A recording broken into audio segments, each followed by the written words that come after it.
Welcome Algebra 2. In this video we shall learn how to go from general to factored form, right? So in order to really understand general to factored form, I want us to look at this example problem here, right? So let's go ahead and first, right, this is actually factored form. I want us to first go from factored form to general one more time, right? As an example for us to learn how to go the opposite direction. So real quick, bear with me. What's x times x? That's going to be x squared. What's x times 3, right? So we're going to get x squared, hold on, plus, well, 3x, right? X squared times x, that. All right, cool. What's 2 times x? Well, 2 times x is going to be 2x. And what's 2 times 3? Well, 2 times 3 is going to give me 6. So we're going to get y is equal to x squared plus, well, what's 3x plus 2x? That's going to give me 5x. And then last but not least, we have this plus 6, right? So just like before, if you looked at the videos that involved going from general to vertex form, right? Kind of the introduction is, well, what can we do with the 2 and the 3 here to get the 5? Well, that's right. If you just see this in factor form, this is just 2 plus 3, which gives me the 5. And then what can you do with the 2 and the 3 to give me the 6? Well, that's right. 2 times 3. Which gives me that 6, right? So that's kind of the principles that we're going to do, right? If we're going to go backwards, so let's say we have y is equal to, right? We know the answer. Here I have x and x. Okay, if I want to go back from here to up here, well, we just kind of have to think backwards, right? What two numbers, I'll put this right here, what two numbers add to give me 5, but multiply to give me 6, right? And that's just going to be 3 and 2. And we know we're just going to get plus in between, right? So that's kind of how we work through it. So let's go ahead and look at an example problem we have here, right? So we know my final answer should be y is equal to, I'm going to put some parentheses here. Okay, we should have an x here and we should have an x here, right?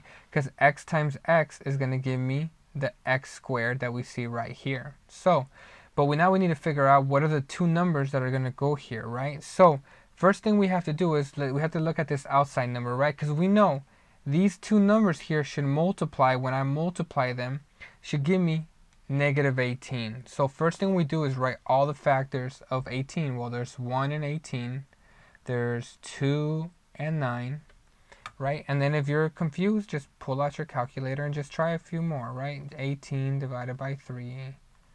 Oh, 3 and 6, so 3 and 6.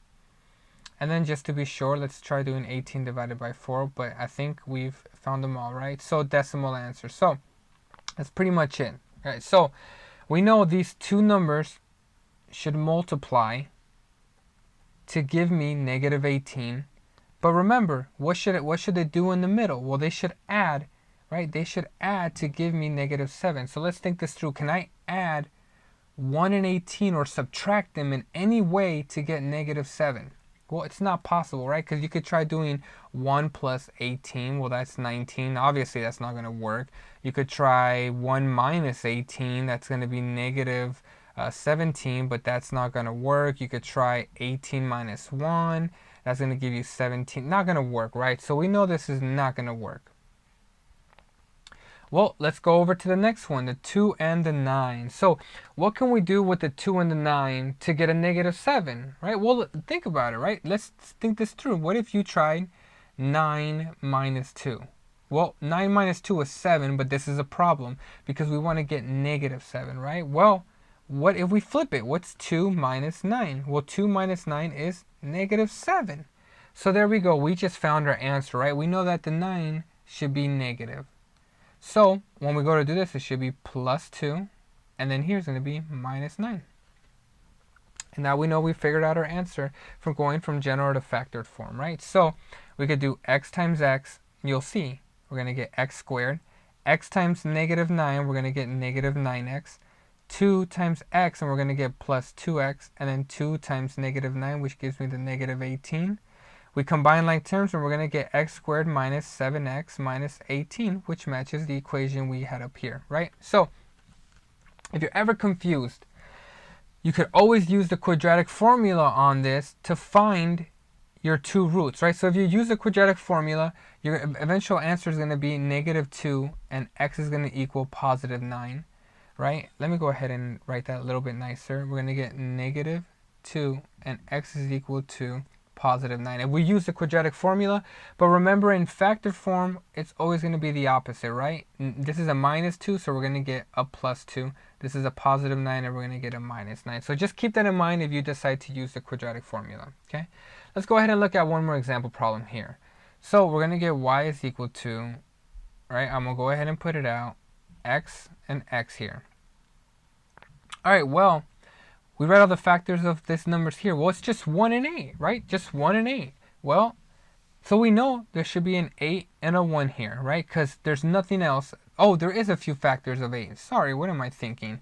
Let's go back here. We're going to get 2 and 4. There we go. So now, let's ask ourselves, right? I'm going to start with the bottom. Can I add 2 and 4 in any way to try to get -9? Well, it's not possible, right? That's not going to work. 2 plus 4 is going to give me 6. Nope. 2 minus 4 is going to give me -2. It's just not going to work. So we know this is not going to work. But nicely, we see here, right? Well, can we do anything with 1 and 8 to give me -9? Well, 1 plus 8 is going to give me 9, but that's not going to work because we want it to be -9. So what happens if we just make them both negative? Well, -1 plus -8 gives me -9. And therefore, we can conclude that this should be -1 and then -9. Sorry, this should be an 8. -1 times the -8, right? And then again, if you're not sure, verify it. Well, what's x times x? And we're going to get x squared. X times -8 is -8x. -1 times x is -1x. And -1 times -8, well, the two negatives give you a positive, right? And there we go. And finally, we're going to get y is equal to x squared. -8x minus 1x is going to give me -9x. And then we get +8. And voila, we have finished with going from general to factored form, right? Again, you could use the quadratic formula and you'll get your two roots and you can put it back into factored form. All right. Thank you.